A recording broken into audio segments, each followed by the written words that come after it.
આ સંસારના લોકો આળસુ થયા છે, આ સંસારના લોકો લોભી થયા છે, ક્રોધી થયા છે.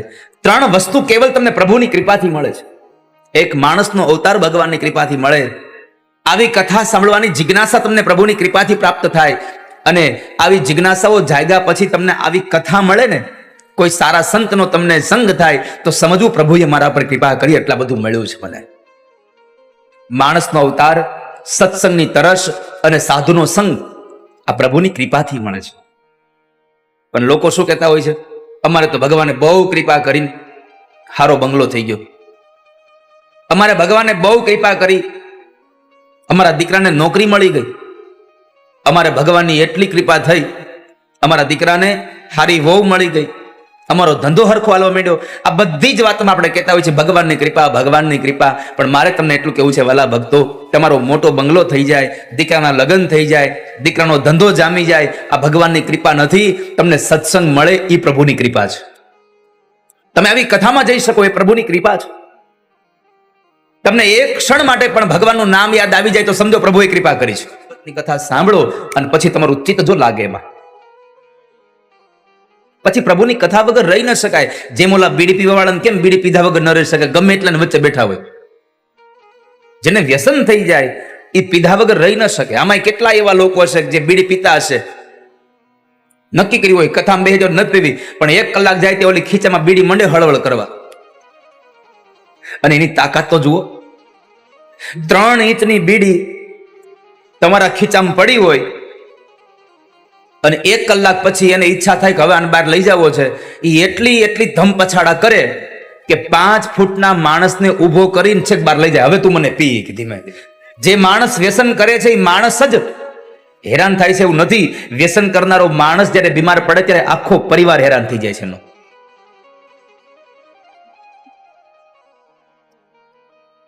પણ સેવા જેવો કોઈ ગ્રંથ હોય તો ભગવાન ભાગવતી છે. જેની સેવા કરશો, ભાગવતજીનું સેવન કરશો, આનંદને પામી જશો. અને એ ભાગવતની કથા જ્યારે પ્રારંભ થઈ, એટલી દુર્લભ કથા, દુર્લભેવ કથા લોકે શ્રીમદ ભાગવતો કરોડ જન્મના પુણ્ય ભેગા થયા હોય અને એનું ભાથું જ્યારે ભેગું થાય ત્યારે તમને પરમાત્માની કથા મળે. એમને ભગવાનની કથા ન મળે. ભગવાનની બહુ કૃપા હોય તો તમને સત્સંગ મળે. ભાગ્ય વગર તમે ગમે તેટલા પૈસા કમાવ પણ પૈસાથી તમે પરમાત્માની કથામાં ન આવી શકો. પ્રભુની કથામાં તો કેવળ ને કેવળ તમે ભાગ્યથી જ આવી રહ્યા છો.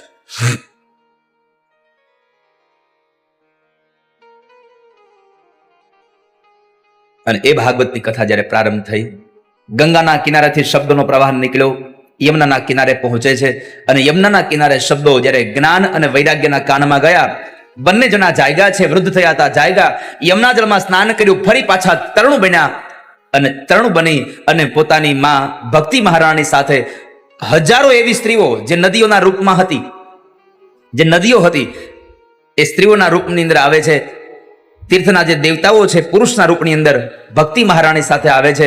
અને એ ભક્તિ મહારાણી પોતાના 2 દીકરાઓના હાથ પકડી અને સાથે લઈ જાય છે કે ચાલ તને હું કથામાં લઈ જાઉં. જે જગ્યાએ સત્સંગ થતો હતો ત્યાં લઈ જાય છે.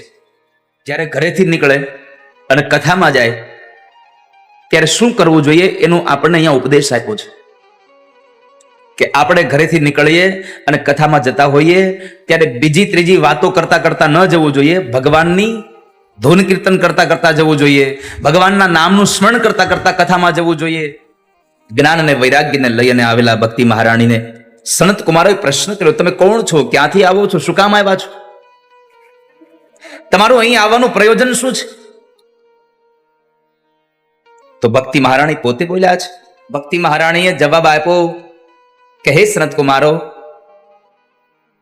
કલી દ્વારા હું પ્રનષ્ટ થઈ હતી, પણ આજ તમે મને જે ભગવાનની કથા સંભળાવી એટલે ફરી પાછી હું પુષ્ટ થઈ છું. માણસ ભગવાનની કથા સાંભળવાથી યુવાન બને છે. ભગવાનની કથામાં હું પુષ્ટ થઈ છું પાછી. કલી દ્વારા પ્રનષ્ટ થઈ હતી, પણ તમારી કથા સાંભળી અને હું પુષ્ટ બની ગઈ છું.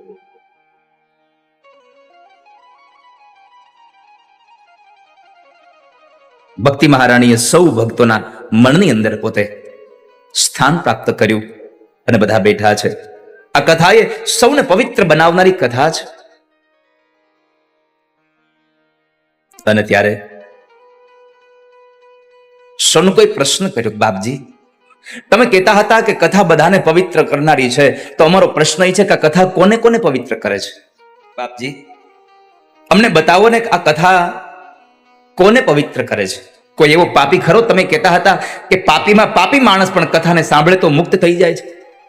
એવો કોઈ પ્રસંગ ખરો કે જે માણસે પાપ કરવામાં પાછું વાળું જોયું ન હોય અને તમે એને કથા સંભળાવી હોય અને એ માણસ મુક્ત થઈ ગયો હોય? છે ને? તો સંભળાવો ને, સાંભળો. આત્મદેવ નામના બ્રાહ્મણ અને એની પત્ની ધુંધુલી રહેતા હતા. બહુ સુંદર પ્રસંગ છે વાલા ભક્તો. આ કથા ભલે સંક્ષિપ્ત છે, પણ આમાંથી મળતો સંદેશો આપણા જીવનને બહુ મોટો ઉપદેશ આપે છે. પોતાના કર્મની અંદર તત્પર રહેલો બ્રાહ્મણ, આત્મદેવ બ્રાહ્મણ, સત્ય સત્કર્મ તત્પરાહા, અને એની જ પત્ની ધુંધુલી જે તર્ક અને વિતર્ક વાળી, એને બીજાની વાતોમાં બહુ આનંદ આવે છે. અને ઘણા લોકો એવા હોય જેને ભગવાનની કથામાં બેહાડો ને તો બાજુવાળાને બીજી વાતો લગાડે. એને કથાથી કઈ મતલબ જ ન હોય. બીજાની ત્રીજાની જ વાતો કર્યા કરે. અને કલહ પ્રિયા, ક્લેશ કરવા વાળી હતી, ઝઘડો કરનારી હતી, વાત વાતમાં પોતાનું જ સાચું છે આવું કહેનારી માણસ. એ ધુંધુલી એટલે આ બુદ્ધિ છે. આત્મદેવ એટલે આત્મા છે અને ધુંધુલી એટલે આ બુદ્ધિ છે. અને બુદ્ધિ તર્ક અને વિતર્ક વાળી હોય છે. એક વખતના સમયે આત્મદેવ બ્રાહ્મણ આંગણામાં બેઠા હતા અને એને ચિંતા થઈ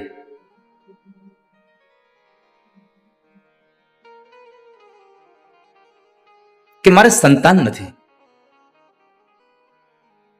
સંતાન વગરનું જીવન જીવીને હું શું કરું? મારા આંગણામાં બાંધેલી ગાયને પણ વાછડાનો પ્રસવ ન થતો. મારા આંગણામાં રહેલા એ વૃક્ષોને ફળ પણ લાગે બગડી જાય છે. શું કરું? દીકરા વગરનું જીવન નકામું છે. એટલે એ જ સમયે બ્રાહ્મણે નક્કી કર્યું કે હવે જીવન જ જીવવું, મરી જવું છે. એટલે આત્મહત્યા કરવા માટે થઈ જંગલમાં જાય છે. અને જંગલમાં ખૂબ તરસ લાગી એટલે સરોવરના કિનારે આવી અને રડતા હતા. ત્યાં એક મહાત્માજી, એક સંત મળ્યા છે. અને સંત પ્રશ્ન કરે, બ્રાહ્મણ શું કામ મને રડો છો તમે? તમારા દુઃખનું કારણ મને બતાવો.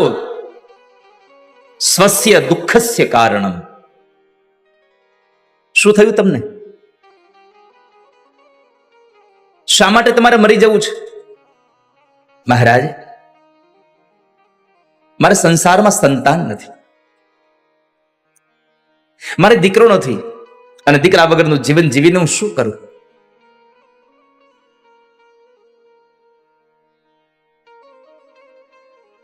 ગુરુદેવ, દીકરો ન હોય તો આટલા બધા શું કામ દુઃખી થાવ છો?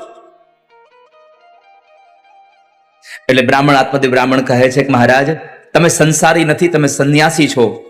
સંસારીના દુઃખની તમને ખબર ન પડે. સંસારમાં શું સુખ કહેવાય તમને થોડી ખબર હોય. ત્યારે સંન્યાસી કહ્યું કે સંસારમાં સુખ ક્યાં છે? સંન્યાસે સર્વથા સુખમ. બહુ સમજાવ્યા છતાં આત્મદેવ ન સમજ્યા. એટલે બ્રાહ્મણને સમજાવતા સમજાવતા ભૂત એ મહાત્માજી બોલ્યા છે કે લાતો કે ભૂત બાતો સે નહીં માનતે. આને આમ નહીં સમજાય, પણ દીકરાનું જયારે પાટું વાગશે ને ત્યારે સમજાશે. સંસારમાં મહારાજે એક ફળ આપ્યું, કહ્યું કે લો તમારા પત્નીને ખવડાવજો, તમારે ત્યાં ભગવત કૃપાથી સંતાન થશે. પણ ઘટના એ ઘટી કે પત્નીને ફળ ખવડાવવા માટે ફળ આપ્યું તો એ પત્નીએ ફળ ન ખાધું અને પોતાના પતિને છેતર્યો. અને આમ પણ આ સંસારમાં બુદ્ધિ જ આપણા આત્માને છેતરે છે. પત્નીએ ફળ ન ખાધું, ગાયને ખવડાવ્યું અને એના બદલામાં એની બેનને ગર્ભ હતો ઉદરમાં, એની સાથે નક્કી કર્યું હું તને ધન આપી દઈશ, તું મને સંતાન આપજે. એને સંતાન આપ્યું. નક્કી થઈ ગઈ આ વાત. સમય વ્યતીત થયો. પોતે ગર્ભવતી હોય એવો સ્વાંગ રચે છે. પોતાની બેનને ત્યાં બાળકનો જન્મ થયો. બાળક એકાંતની અંદર જ્યારે ધૂંધુલીને આપી દે છે, એને ધન આપી દીધું. ધૂંધુલીએ પોતાના પતિ આત્મદેવને કહ્યું કે આપણે ત્યાં સંસારમાં દીકરો થયો. આત્મદેવ રાજી થયા કે આપણે ત્યાં દીકરો થયો. નામ પાડ્યું છે ધુંધુકારી.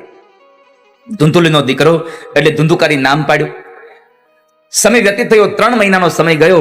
એટલે 3 મહિને જે ગાયને જે ફળ ખવડાવ્યું હતું એ ગાયે એક બાળકને જન્મ આપ્યો. એના કાન ગાયના કાન જેવા હતા એટલે એનું નામ રાખ્યું છે ગોકર્ણ. એકના બદલે 2 દીકરાઓ થયા. આત્મદેવ બ્રાહ્મણ તો અતિશય આનંદમાં કે મારે 2 દીકરાઓ થયા. સમયને જતા વાર ન લાગે, દીકરાઓ મોટા થયા. વિદ્યા અભ્યાસ માટે બેસાડે છે અને એ વિદ્યા અભ્યાસમાં ગૌકર્ણ મહારાજ મહાજ્ઞાની બન્યા અને ધુંધુકારી મહાશઠ ખલ બન્યો. ન ખાવાના પદાર્થો ખાય, ન પીવાના પદાર્થો પીવે, ન કરવાના કામ કરી રહ્યો છે. મા બાપ પાસે પૈસા માગે અને પૈસાને લઈ અને એવા એવા પદાર્થો પીવે, નશો કરે. એકવાર મા પાસે પૈસા માંગ્યા તો માએ ના પાડી, મારી પાસે પૈસા નથી. પિતાજી પાસે જઈને પૈસા માંગ્યા, પિતાજી મને પૈસા આપો. પિતાએ ના પાડી તો સગ્ગા બાપને છાતીમાં એક પાટું મારી અને ધરતી પર પછાડ્યો. અને જ્યારે ધરતી પર પડે છે ત્યારે દીકરાનું પાટું વાગ્યું હતું. એટલે પેલા મહાત્માજીના શબ્દો યાદ આવ્યા, આ સંસારમાં દીકરા વગરના રોવે છે અને દીકરા વાળા રોવે છે. સંસાર જેને સંતાન નથી એ પણ રોવે છે.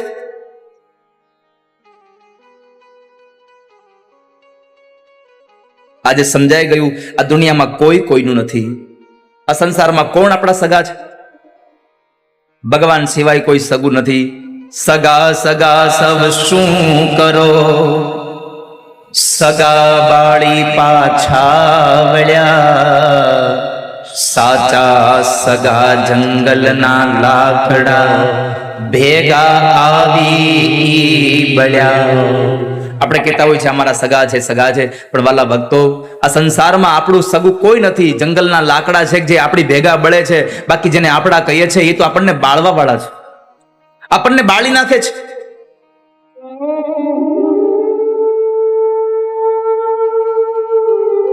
આત્મદેવ બ્રાહ્મણને થયું શું કરું? એટલે પોતાના દીકરા ગોકર્ણ મહારાજ પાસે જઈ અને એને પ્રાર્થના કરીને કીધું કે મારા દીકરાના મોહના અંધારા કોમાં હું પડ્યો છું. હે ગોકર્ણ મહારાજ, મને આમાંથી બહાર કાઢો. હવે શું કરવું જોઈએ મારે? મારા દીકરાએ મને પાટું માર્યું છે, મારે શું કરવું જોઈએ? ત્યારે ગોકર્ણ મહારાજે એટલું જ કહ્યું, પિતાજી એક વાત કહું, ધર્મં ભજસ્વ સતતં ત્યજ લોક ધર્માન સેવસ્વ સાધુ પુરુષાન જહિ કામ તૃષ્ણા. આ સંસારમાંથી તમારે જો છૂટવું હોય તો એકમાત્ર સાધન છે, તમે આ સંસારનો બધો વ્યવહાર છોડી દો અને એક કામ કરો, ધર્મમ ભજસ્વ સત્તમ. તમે ધર્મને ભજો.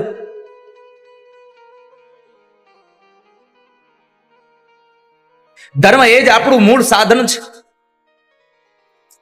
સાધુઓની સેવા કરો, સેવસ્ય સાધુ પુરુષાન જહિ કામ તૃષ્ણામ. તમે સાધુઓની સેવા કરશો તો તમારી કામ અને તૃષ્ણાઓ તૂટી જશે, છૂટી જશે. અને પિતાજી, આ સંસારમાં સુખી થવાનો એકમાત્ર રસ્તો બતાવું. એક કામ કરો, અન્યસ્ય દોષ ગુણ ચિંતન માશ મુક્તવા.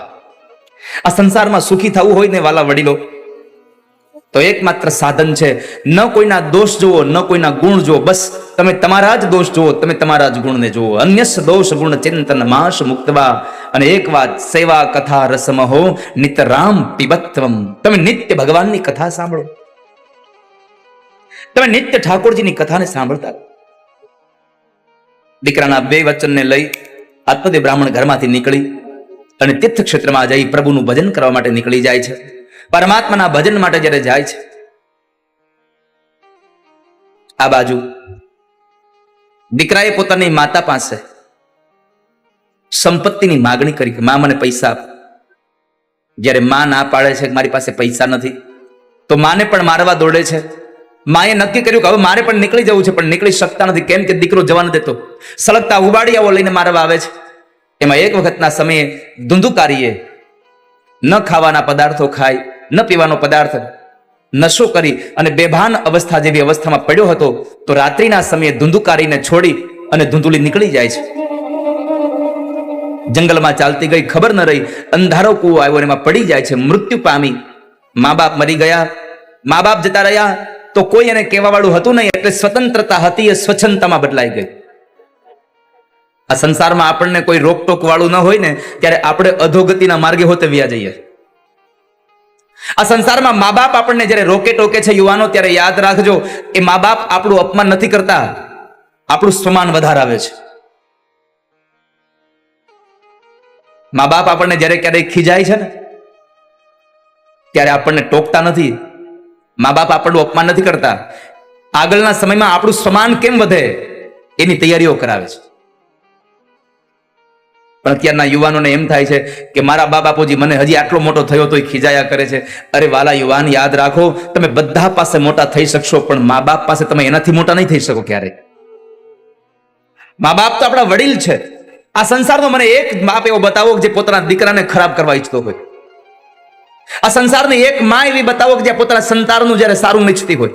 સ્ત્રીઓને ખબર પડી કે આમણે રાજાનો ખજાનો તોડ્યો છે, એટલે એ સમયે સ્ત્રીઓએ એ ધુંધુકારીને હાથ પગથી દોરડાથી હાથ પગ બાંધી દઈ અને એના મોઢાની અંદર ધગધગતા અગ્નિના અંગારાઓ નાખ્યા છે. એને મોતને ઘાટ ઉતાર્યો. ધુંધુકારી મર્યો એટલે પ્રેત બન્યો. જેને કામ સારા ન કર્યા હોય એની ગતિ સારી ન થાય. મૃત્યુ પામ્યો, પ્રેત બન્યો. પ્રેત અવસ્થામાં બહુ યાતનાઓ થતી હતી. ગોકર્ણ મહારાજ તો યાત્રાએ નીકળી ગયેલા હતા. ગયાજીમાં જઈને શ્રાદ્ધ કર્યું, અને એ ગયાજીમાં શ્રાદ્ધ કર્યું તો એમણે થોડા સમય પછી પ્રેત ધુંધુકારી એની પાસે આવીને રડે છે, મને મુક્તિ અપાવો, મુક્તિ અપાવો, હું તમારો ભાઈ છું. ગોકર્ણ મહારાજ પ્રશ્ન કરે છે, મેં તો ગયાજીમાં શ્રાદ્ધ કર્યું તમારું, તમને મુક્તિ ન મળી? પ્રેત બોલ્યો છે, ગયા શ્રાદ્ધ શતે નાપી મુક્તિર્મે ન ભવિષ્યતિ. ગયા શ્રાદ્ધ શતે નાપી.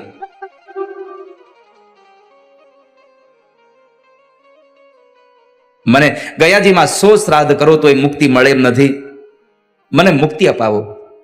અને પછી ગોકર્ણ મહારાજે ભગવાન સૂર્યનારાયણને પ્રશ્ન કર્યો કે હે ભગવાન ભાસ્કર, ગયાજીમાં શ્રાદ્ધ કરવાથી જેને મોક્ષ ન મળે એવા જીવને મુક્તિ શેનાથી મળે? તો કહ્યું કે એના મુક્તિ માટે એક જ માત્ર સાધન છે, એની પાછળ 7 દિવસની ભાગવત કથા વંચાવડાવો, એને ભાગવતની કથા સંભળાવો. સપ્ત દિનેશ્ચૈવ સપ્ત ગ્રંથિ વિભેદનમ. 7 દિવસમાં 7 ગ્રંથિઓ છૂટી જાય એટલે મોક્ષ મળી જાય. કામ, ક્રોધ, લોભ, મદ, મોહ, મત્સર, ઈર્ષા, આ બધી જ રીપુઓ છૂટી જાય એટલે એને મુક્તિ મળી જાય. ભાગવતની કથા ભાગવતજીમાં લખ્યું છે, ગોકર્ણ મહારાજે અષાઢ મહિનાની અંદર ભાગવતની કથા કરી. અને એ ભાગવતની કથા કરતા કરતા ખૂબ જ્યારે જનમેદની હતી એટલે પ્રેત ધંધુકારીને બેસવા ક્યાંય જગ્યા નહોતી, તો પ્રેત ધંધુકારીને વાયુ રૂપમાં આવી અને લીલા વાંસની સોટીમાં બેસી જાય છે. અને એ સોટીની ગાંઠો એક પછી એક દિવસે તૂટવા લાગી. 7 દિવસની કથાનું પુણ્ય જ્યારે ભગવાન ઠાકોરજીના ચરણોમાં સમર્પિત કર્યું એટલે એ સમયે ભગવાન નારાયણે પોતાના પાર્ષદોને વિમાન લઈને મોકલ્યા છે. અને પ્રેત ધંધુકારી વાંસની સોટી તૂટી અને એમાંથી દિવ્ય રૂપને ધારણ કરી અને ભગવાનના પાર્ષદો સાથે વિમાનમાં બેસી અને ભગવાનના ધામમાં ગયો. તમે વિચાર કરો, મરેલા માણસની પાછળ કથા કરવામાં આવે તો મરેલો માણસ પણ ભગવાનના દ્વાર સુધી પહોંચી જાય છે. તો તમે જ કલ્પના કરો, તમે જીવતે જીવતા કથામાં બેઠા છો, તમારે ભગવાન સુધીના દરવાજા ખોલવા જ રહ્યા. પછી તો બીજા શ્રોતાઓએ પણ ભગવાન ગોકર્ણ મહારાજને પ્રશ્ન કર્યો, બાપજી અમને કેમ મુક્તિ મળે?